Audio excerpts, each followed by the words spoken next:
బనకచర్లపై ప్రజాభవన్లో మంత్రి Uttam Kumar Reddy power point presentation ఇస్తున్నారు. మరి ఈ కార్యక్రమానికి సీఎం రేవంత్ రెడ్డి అలాగే కాంగ్రెస్ ఎమ్మెల్యేలు, ఎమ్మెల్సీలు, ఎంపీలు హాజరయ్యారు. సో ప్రెజెంట్ అయితే సీఎం రేవంత్ లైవ్ మాట్లాడుతున్నారు. లైవ్ చూద్దాం. తెలంగాణ ఉద్యమం సమయంలో నీళ్ల మీదనే మన ప్రధానమైన చర్చ జరిగింది. నీళ్లకు నాగరికతకు ఎంత దగ్గర సంబంధం ఉంటుందో, నీళ్లకు తెలంగాణ ప్రజలకు అంతకంటే దగ్గరగా వాటితో అనుబంధం ఉన్నది. ఈ నీళ్లలో జరిగిన అన్యాయమే ప్రత్యేక రాష్ట్ర పోరాటానికి పునాది పడ్డది. తెలంగాణలో ఉన్న ఎవరైనా ఏ విషయంలో అయినా ప్రధానంగా ఈరోజు ఈ సమావేశ స్థలిలో ఉన్న వాళ్ళు మిగతా విషయాలలో ఏకాభిప్రాయం ఉన్నా లేకపోయినా, భిన్నాభిప్రాయాలు ఉన్నా, నీళ్ల విషయంలో మనందరికీ ఏకాభిప్రాయం ఉన్నది. తెలంగాణ రైతులు, తెలంగాణ ప్రజల యొక్క హక్కులను కాపాడాలి. దానికి సంబంధించి తెలంగాణ ప్రజల యొక్క నీటి హక్కులను కాపాడాలంటే ఒకటి సాంకేతికంగా, రెండు రాజకీయపరమైన విధానము, మూడు న్యాయపరమైన విధానం. సమయం సందర్భాన్ని బట్టి వ్యూహాత్మకంగా వివరించి తెలంగాణ ప్రజల యొక్క హక్కులను కాపాడాలనేది ఈ సమావేశంలో ఉన్న అందరి ఆలోచన, ముఖ్య ఉద్దేశం. కానీ గత ప్రభుత్వం దాదాపుగా 9.5 సంవత్సరాలు ముఖ్యమంత్రిగా, 5 సంవత్సరాలు కేసీఆర్ గారు సాగునీటి పారుదల శాఖ మంత్రిగా, అంతకంటే ముందు 5 సంవత్సరాలు హరీష్ రావు గారు సాగునీటి పారుదల మంత్రిగా శాఖలు నిర్వహించారు. అంటే 9.5 సంవత్సరాలు ప్రత్యేక తెలంగాణ రాష్ట్రంలో హరీష్ రావు గారు, చంద్రశేఖర్ రావు గారే ఈ శాఖలు నిర్వహించడం జరిగింది. చాలా మంది ఆ పార్టీలో ప్రభుత్వంలో అనుభవజ్ఞులు ఉన్నాయి. ఈ శాఖ మాత్రం వారి దగ్గరనే ఉంది. వారు తెలంగాణ ప్రజల హక్కులను కాపాడతారు. తెలంగాణ ప్రజల యొక్క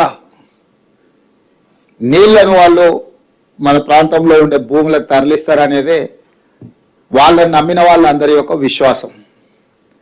ఆ విశ్వాసాన్ని వమ్ము చేస్తూ నిర్లక్ష్యమో లేకపోతే అహంకారమో తెలియదు, వాళ్ళు తీసుకున్న నిర్ణయాలు తెలంగాణకు ఒక గుదిబండగా, మరణ శాసనంగా తయారైనవి. ఈ ప్రాంతానికి ప్రధానంగా 2 నదులు, ఒకటి కృష్ణా నది, 2 గోదావరి నది. ఒక 2 నిమిషాలు కృష్ణానది గురించి మనము చర్చించుకోవాల్సి వస్తే, కృష్ణానది మహారాష్ట్రలో పుట్టి కర్ణాటక, తెలంగాణ, ఆంధ్రప్రదేశ్ ఆనాటి ఉమ్మడి రాష్ట్రానికి 811 టీఎంసీలు నికర జలాలు. నీళ్లను 3 రకాలుగా మనం చర్చించుకుంటాం: నికర జలాలు, మిగులు జలాలు, వరద జలాలు. నికర జలాలు అంటే గ్యారంటీగా నీళ్లు వస్తాయనేది. మిగులు జలాలు అంటే అప్పుడప్పుడు కొంచెం అధికంగా సీజన్లో వానలు ఎక్కువ పడితే మిగులు జలాలు. వరద జలాలు అంటే అనుకోకుండా తుఫాన్లు వచ్చో లేకపోతే ఏదైనా కారణాల చేత విపరీతమైన నీళ్లు వచ్చినప్పుడు వచ్చేటి వరద జలాలు. నీళ్ళని 3 రకాలుగా విభజించినప్పుడు నికర జలాల మీద స్పష్టమైన కేటాయింపులు జరిగినాయి. ఉమ్మడి ఆంధ్రప్రదేశ్కు 500, ఉమ్మడి ఆంధ్రప్రదేశ్లో 811 టీఎంసీల కేటాయింపులు జరిగితే, తెలంగాణ రాష్ట్రం వచ్చినప్పుడు 3 రాష్ట్రాలు కాస్త 4 అయినాయి. మహారాష్ట్ర, కర్ణాటక, ఉమ్మడి ఆంధ్రప్రదేశ్ నుంచి 4వ రాష్ట్రంగా కృష్ణానది పరివాహక ప్రాంతంలో తెలంగాణ రాష్ట్రం అవతరించింది. మరి ఆనాడు విభజన సందర్భంగా ఈ నీళ్ల కేటాయింపులు రాష్ట్రం ఏర్పడ్డ తర్వాత వివాదాలు వస్తాయనే ఆనాడు ముందస్తు ఆలోచనతోని మన్మోహన్ సింగ్ గారు అందరి సూచనలు తీసుకొని నదీ పరివాహక నిర్వహణ కమిటీలను, కృష్ణా రివర్ మేనేజ్మెంట్ బోర్డు, ఈ 2 రాష్ట్రాల యొక్క నీటి కేటాయింపుల నుంచి నీళ్ల వినియోగం వరకు వివాదాల పరిష్కారం కోసము ఒక రివర్ మేనేజ్మెంట్ బోర్డును అపాయింట్ చేసిండ్రు. ఏ రాష్ట్రానికైనా సమస్య ఉంటే రివర్ మేనేజ్మెంట్ బోర్డుకి వెళ్ళి విన్నవించుకుంటే వాళ్ళ ఎదురుగున్న రాష్ట్రాన్ని వివరణ అడిగి ఆ అనుమానాలను నివృత్తి చేయడము, లేకపోతే దానికి సంబంధించిన ఆదేశాలు ఇవ్వడానికి ప్రాజెక్టుల నిర్వహణతో పాటు కొత్తగా ప్రాజెక్టులు నిర్మించుకోవాలంటే కూడా రివర్ మేనేజ్మెంట్ బోర్డు అనుమతి తీసుకోవాలని ఆ రోజు ఆదేశాలు ఇచ్చింది.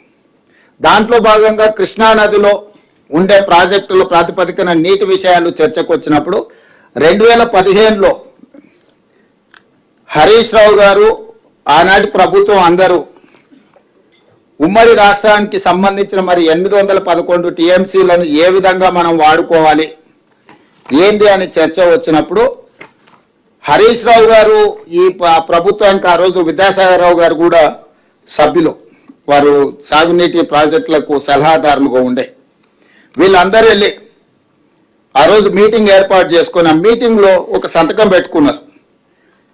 ఇది 18-19 జూన్ 2015 నాడు.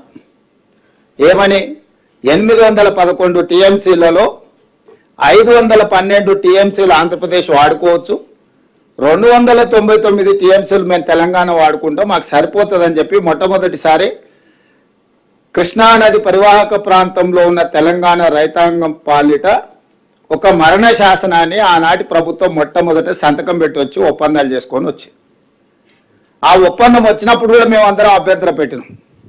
కృష్ణానది పరివాహక ప్రాంతం 88%, 68% తెలంగాణ ప్రాంతంలో ఉంది, 32% ఆంధ్రప్రదేశ్ మీద ఉన్నది. కాబట్టి పరివాహక ప్రాంతం ప్రకారం అంతర్జాతీయ జల విధానంలో పరివాహక ప్రాంతానికే ఎంత పరివాహక ప్రాంతం ఉంటే నీటి కేటాయింపులు అన్ని జరగాలి. 68% తెలంగాణ ప్రాంతంలో పరివాహక ప్రాంతం ఉన్నది కాబట్టి దాదాపుగా 555 టీఎంసీలు తెలంగాణకు వస్తాయి, మిగిలిన వాటిని మాత్రమే ఆంధ్రప్రదేశ్కి ఇవ్వాలని ఒక చర్చ తీసుకొచ్చి దాని ప్రకారం దీన్ని ఫైనల్ చేయాలని river management board Krishna tribunal ముందు కూడా మనం ఆర్గ్యుమెంట్స్ వినిపించడానికి అన్ని రకాలుగా ఏర్పాట్లు చేసినాం. అయినా చంద్రశేఖరరావు గారు, హరీష్ రావు గారు 2015లో సంతకం పెట్టిందే కాకుండా 2020లో కూడా మళ్ళీ ఇన్ని వివాదాలు జరిగినా మళ్ళీ రీకన్ఫర్మేషన్ చేశారు మీటింగ్కి వెళ్ళి. ఏమని మాకు 299 టీఎంసీలు చాలు తెలంగాణకి, 512 టీఎంసీలు ఆంధ్రప్రదేశ్ వాడుకోమని. దాదాపుగా 9.5 సంవత్సరాలలో మనకు కేటాయించిన 299 టీఎంసీలు కూడా ఏ రోజు తెలంగాణ వాడుకోలేదు. హైయెస్ట్ తెలంగాణ వాడుకున్నది ఎంత అంటే 220 టీఎంసీలు మాత్రమే. అది కూడా ఎప్పుడో ఒక